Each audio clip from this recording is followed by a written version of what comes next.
Bonjour, aujourd'hui je vais faire un petit exercice rigolo. Je suis tombé sur la maquette du Pallas Athénée, qui est un mobile suit de Double Zeta Gundam, que j'aime beaucoup, qui me rappelle beaucoup de souvenirs, puisque on me l'avait confié à réaliser il y a des années de ça, il y a une petite trentaine d'années je dirais. Et j'avais eu plaisir à le faire.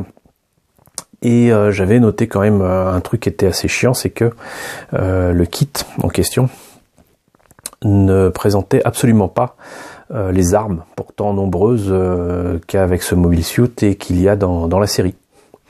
Il avait un long canon, un double canon, un bouclier et des canons de partout sur son dos.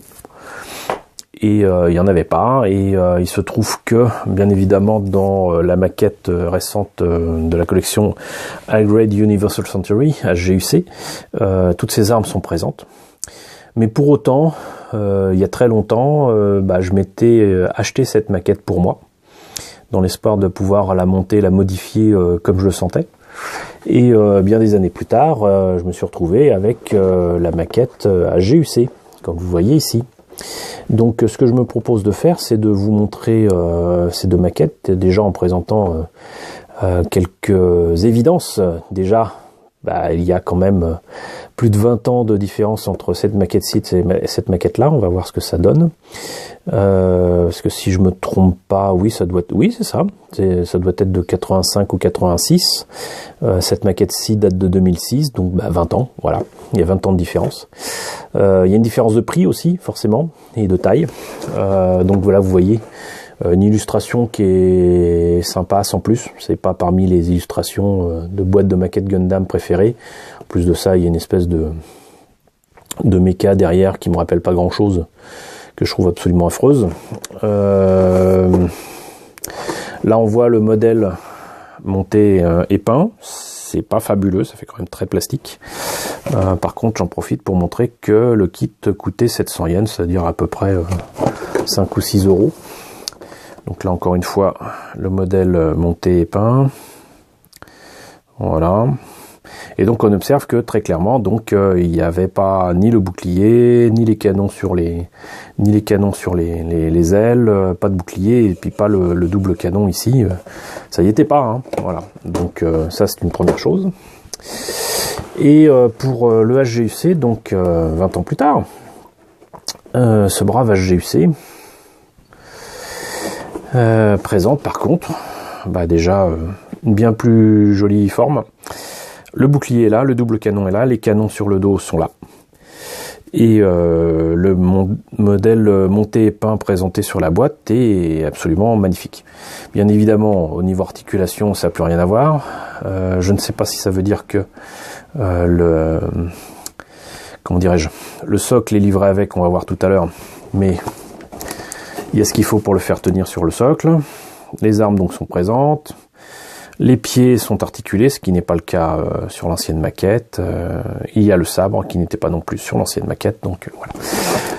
Je vous propose de faire ça dans l'ordre et puis on va ouvrir les boîtes pour voir ce qu'il y a à l'intérieur.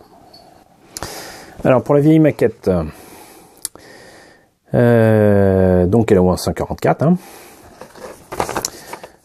Les illustrations à l'intérieur font carrément envie. Hein. Moi j'ai toujours aimé la présentation des mechas dans les notices, c'est absolument magnifique. On voit aussi que là donc il est présenté en normal et puis visiblement ça les gêne pas de montrer qu'il y avait des armes et que là c'est pas livré avec et que visiblement les pinces, les pieds se transforment en pinces agrippantes mais que la maquette ne le fait pas. Prout. Voilà, c'est débrouillez-vous avec ça. Les pièces en présence avec donc le modèle monté et peint.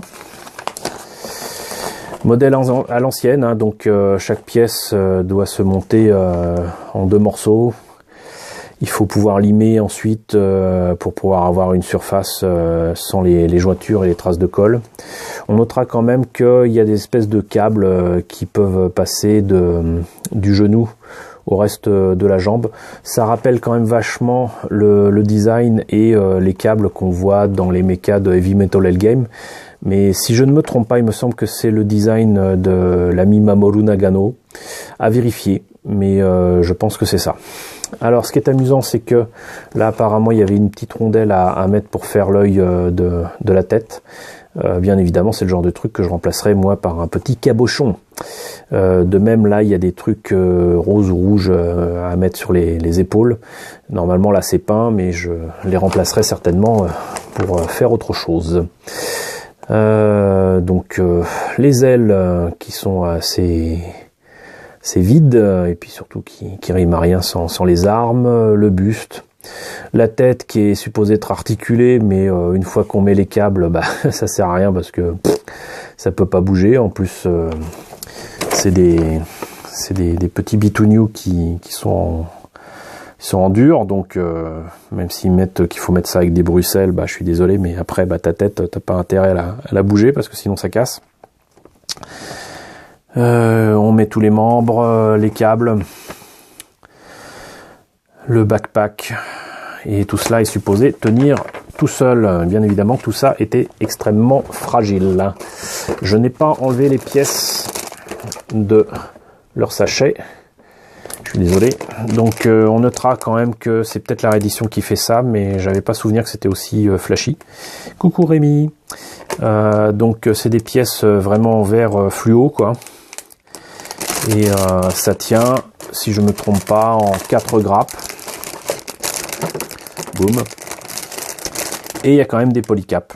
Donc voilà, c'était un peu nouveau l'utilisation de ce genre de choses. Les mains, par contre, je note qu'elles sont un poil plus précises que d'habitude.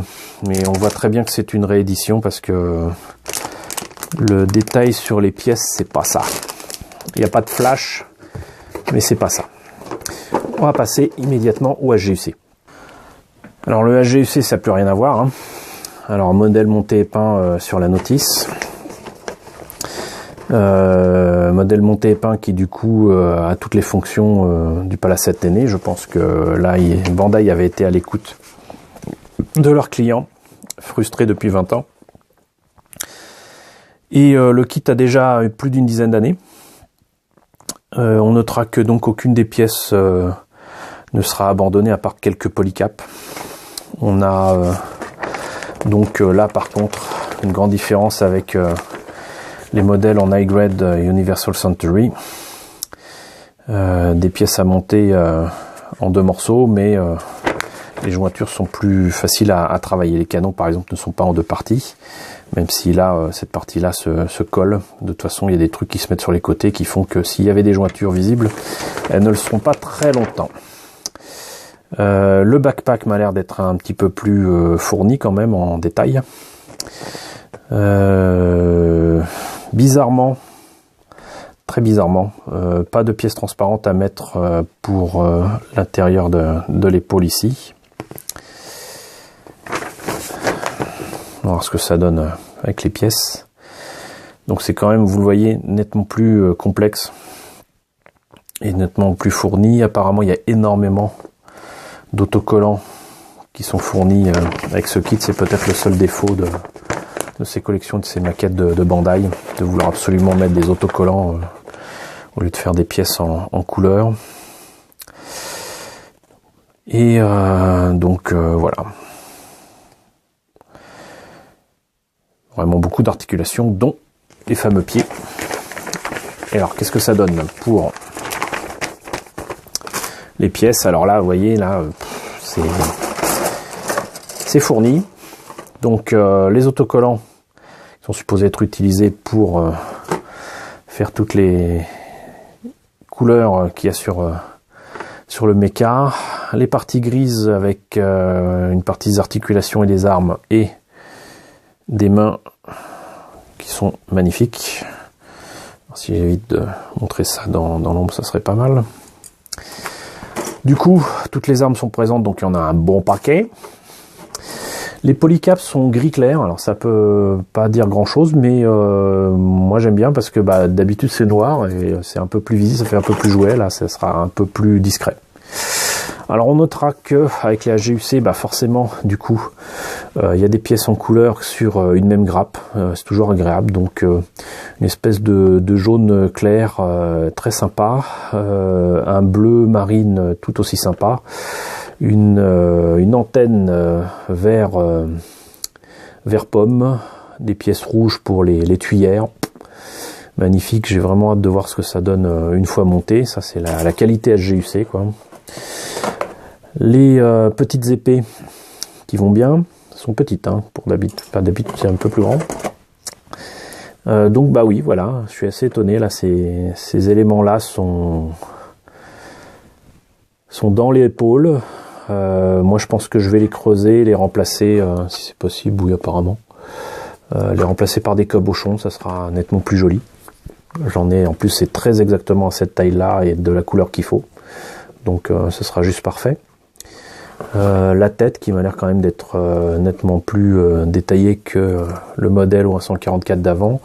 L'avant de la jambe comme vous voyez là qui est en une seule pièce, donc pas de problème de jointure. Idem pour l'arrière. Tous les tuyaux qui sont là par contre, alors je suis très étonné, les polycaps c'est mou, mais alors là c'est... Voilà, alors ça à peindre ça doit être l'horreur. Je vous montrerai comment éventuellement détailler ce genre de truc avec des feutres, mais ça il est évident qu'on peut pas mettre de peinture dessus du tout. Ça c'est même pas la peine, n'y pensez pas. Mais bon, au moins ça risque pas de casser et c'est sympa. Donc là c'est visiblement les pièces du backpack.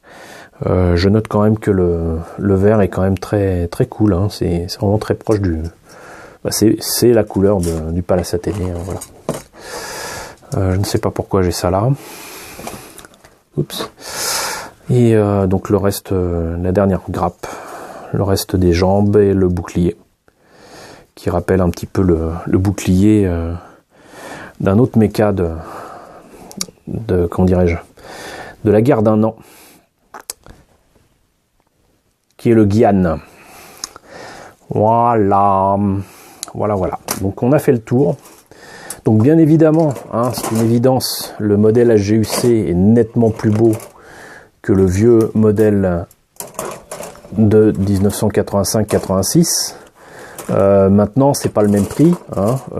J'ai oublié complètement de dire à quel prix était cette maquette. On va le voir immédiatement. Ça prendrait comme ça. Savoir comment voir les prix sur les maquettes japonaises. C'est 1800 yens, donc ça nous fait à peu près 15 ou 17 euros contre 700 yens, à savoir 5 ou 6 euros pour la vieille maquette, qui est d'ailleurs encore disponible sur pas mal de sites.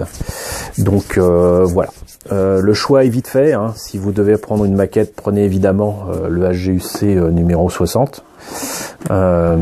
Mais si vous voulez vous amuser sur une vieille maquette, faire des variations de couleurs, des variations de forme, comme on a pu voir dans Gundam Build Fighters, pourquoi ne pas vous amuser avec une maquette qui finalement coûte pas bien cher, hein, 700 yens c'est rien du tout. Et voilà, mais je tenais à vous présenter donc ces deux modèles issus d'un même mobile suit. Voilà, j'espère que la présentation de ces kits vous a plu. N'hésitez pas à me dire ce qu'il en est dans la section commentaires. N'hésitez pas à partager la vidéo. N'hésitez pas à vous abonner surtout.